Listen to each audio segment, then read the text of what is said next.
Happy Monday, getting ready for our new live on how inflammation affects your body weight. So I've got my screen minimized. I'm going to be going back and forth so I can see comments in between. I'm Shoshana Rychek, your healthy lifestyle advocate. And today we're going to talk about how inflammation affects body weight. So we'll see if anybody comes on board. Looks like one viewer is on board. And I'll give somebody just about a minute and then we'll just get started, because I know people don't always make it onto the live, and a lot of times they watch the repeats. So I'll go ahead and get started. I'm going to minimize my screen here. But I've been doing, hi Deb! Debbie just came back from a trip with all the girls, whole bunches of them at the Keys. How fun, Debbie. Hey Dale! Oh Dale, I'm so glad you're here. This is going to be good for you too. This is great information, you know. I've been doing, hey Dorothy, my regulars, love you guys. I've been doing a lot of research on inflammation and how it affects body weight and what we can do about it. It's really interesting. So I'll go ahead and I'll minimize my screen and just start. I do have slides for this. So if after this you want to see what's going on and what I've written out, I'll share that with you. But what we'll start with is, and I'm not going to share my screen because I really like to be able to see your comments. But we're going to start with what is inflammation, just, you know, what causes it, how does it affect your body weight, what can you do about it, and obviously I'm here to spend time with anybody who wants to. So let's talk about it. Let's get right into it. The general definition of inflammation is the body's response to irritants. And there are so many things that irritate our bodies. So it's really a simple thing, but you know, toxins, indoors and outdoors, those are irritants. And you know, we talked one day about the obesogens, which are the chemicals used in toxic cleaning chemicals. The parabens and phthalates specifically are two of them that either make your fat cells larger or add fat cells. So it's a really horrible thing, but there are toxins indoors and outdoors. And then there are allergens, things that cause allergies. Those are irritants, they cause inflammation, right? Your microbiome imbalances, your gut health, that's a big one too. Infections, any kind of infection, stress. Stress is a big one. Stress causes inflammation and all kinds of other diseases. So we really got to work on that one. We'll talk about that. Nutrition deficiencies. Even if, yeah, too much salt. I don't know if that causes inflammation, Dorothy, or does it cause like a bloating? I don't know. I didn't see salt. But obviously we're talking about nutrition too. So deficiencies or excessive, you know, different things in salt could very well cause inflammation. I know it causes us to hold water. Hormonal balance. Did you know there are 62 hormones in our bodies? 62.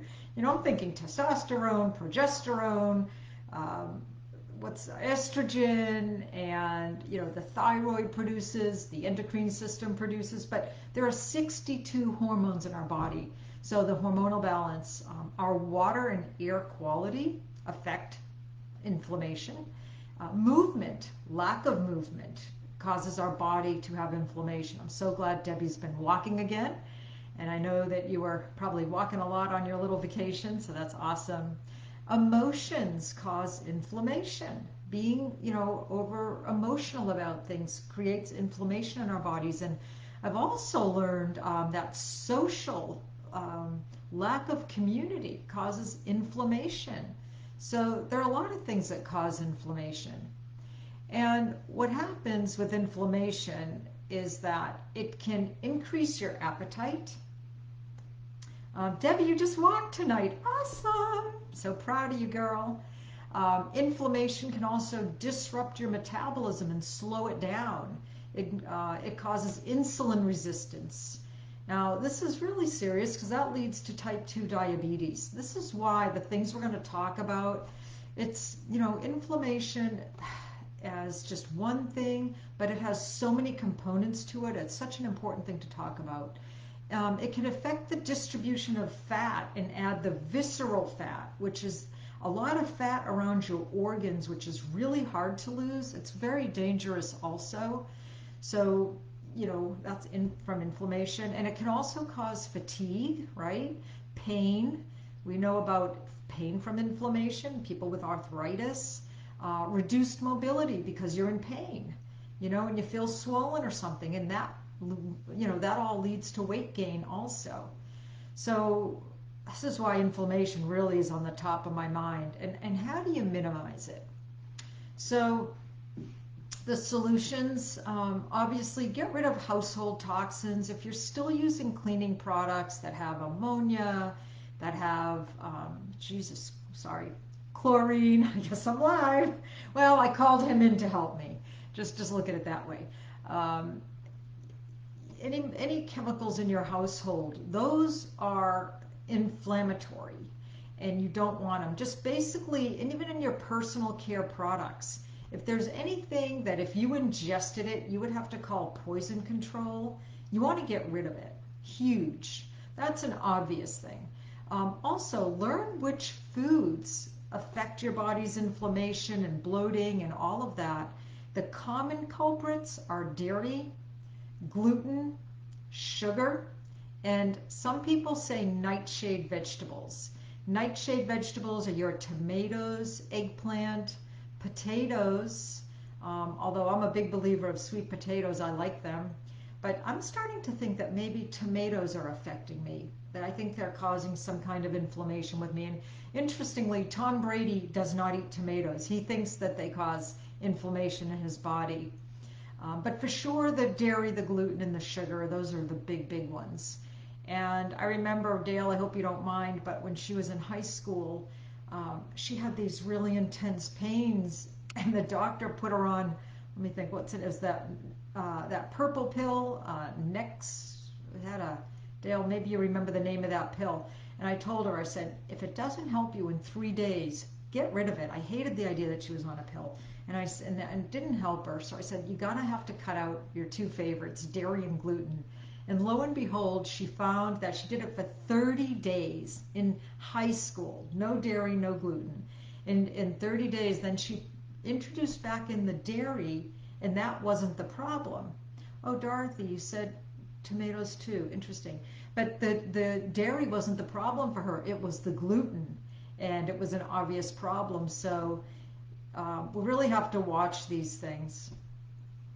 Let's see, supplement with pre and probiotics. 70% of our immune system, which fights inflammation, is in our gut. So you need a good quality pre and probiotic. Practice meditation, deep breathing, or affirmations to reduce stress. Stress increases the level of cortisol in your body, which increases inflammation. It can also really increase your appetite and reduce your metabolism. It has so many horrible effects. So you've got to find some ways, and if you're looking for ways, definitely ask me. I have many ways that I practice or know about and don't practice, even when I think I ought to. So I'm not perfect either. And then supplement your diet, your food choices with bioavailable multivitamins, including antioxidants. Antioxidants reduce free radicals. Free radicals promote inflammation. Free radicals are the they're the compounds of foods that don't go through the waste system and they start going through your body. They're cancer causing. You can read about them. So this is why a really good quality antioxidant is important for your body health. And then choose foods that are fresh, at least most of the time. Limit the prepackaged foods and the processed foods. And then when it comes to water, I use filtered water. I have one of those under sink. It's got like 3 tanks and it does whatever to it, osmosis and everything else. I don't pay a lot of attention to a lot of the details. I know what I'm supposed to do and I do the best I can with it. So I don't exactly know how it works, but I drink that water. You could drink any kind of filtered water, and spring water is really the best. when I go out of town and I have to buy water for a car ride, or I was just at that convention, and I always buy spring water. And then exercise regularly, 30 minutes a day on average. And I believe, it doesn't say this anywhere, but exert enough energy that you sweat. I mean, if you're going to go to the trouble of walking or bicycling or weightlifting or any of the combination, make yourself sweat a little bit. You want to get your body really burning and get some toxins out through your skin and make the most of it. You know, really work it. And manage emotions. And I say most days because sometimes things happen in life and, you know, we're a wreck. So that's going to happen. But on most days, if you find that you get very emotional about things, you really need to learn how to manage them, because they cause stress, and stress causes inflammation. And again, that causes a slowness of metabolism. Did I skip that slide? I feel like I slipped a slide. I skipped a slide, you guys. All right, well, we'll go backward. But meanwhile, exercise daily, manage your emotions, and then be involved in a non-judgmental community.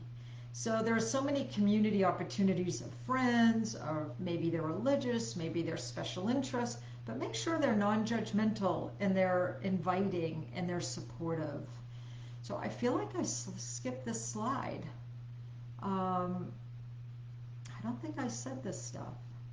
Oh, I did. Sorry. Hey, we're live and I make mistakes. That's okay. So as you guys all know, I struggled with a healthy weight and created a system that really works for me. It's also helped a lot of other people that I've worked with and that I'm associated with. So I'm here to obviously share that with anybody who's interested. When my program, when you get involved with it, we identify your triggers, your overall nutrition, behavioral and emotional barriers, things that you do that are self-sabotaging, and we replace them with complementing emotion or behavior that with clearing techniques, things that are going to be empowering versus disempowering. We look at food choices and identify which foods actually make you feel better. You only, you know, we're all different. There are some things that that don't agree with me and that, you know, are going to agree with you, and vice versa. So you're going to have to see what works for you. We talk about that, so you make choices that are best for you. Foods that make you feel the best, and learn how to listen to your body. You know, when you drink something, when you eat something, how do you feel? We've talked about this. We've talked about it in detail. So, you know, we do this, and then you'll see that by doing these combined activities, it does affect your overall happiness, your wellness, and your self-love. So that's all I had for tonight. It's really short. You know, I talk fast. I do have the slides on this, and I am available for a complimentary 15-minute, 30-minute, whatever somebody needs to see if what I do can help. I know people watch this after the fact, so I've always got to say that. And I'm so grateful to you, Dorothy, and Debbie, Dale. So grateful that you showed up today to support me and learn more about how inflammation is affecting your body weight and your overall health and what you can do about it. So does anybody have any questions? Let's see. Anybody? Let's see. I don't see anybody with any more questions. So with that note, hey, 14 minutes. You know you can show up at 8 o'clock. I'm not going to hold you hostage for 30 minutes. Oh, Joan, you're here, but too late again. So you'll have to watch the rerun. Sorry. But at least you get to hear that when you show up on time. I don't keep you here for very long. I think the most we've ever been on here was, well, when we did the first kitchen one, it was really funny. And I think we spent 35 minutes. But for typically they're, you know, about 20 minutes long, and it's just little facts. Thank you, Joan. Just little facts. I love you too, Dorothy. Just little facts and helpful hints to help you just live healthy again. And, you know, there's so much, we hear of so many people with diseases and problems, and, you know, we got to do what we can. Got to do what we can to protect ourselves and share what we learn with people that we love so we can have a longer, healthier life. So friends, Shoshana Rychek, your healthy lifestyle advocate. here with you. And Debbie, thank you for the applause. I really appreciate it. Not too many questions tonight, so have a great night. I'm going to end this live video with all my little mistakes, and I'm just going to be up there. So have a great night. Bye-bye.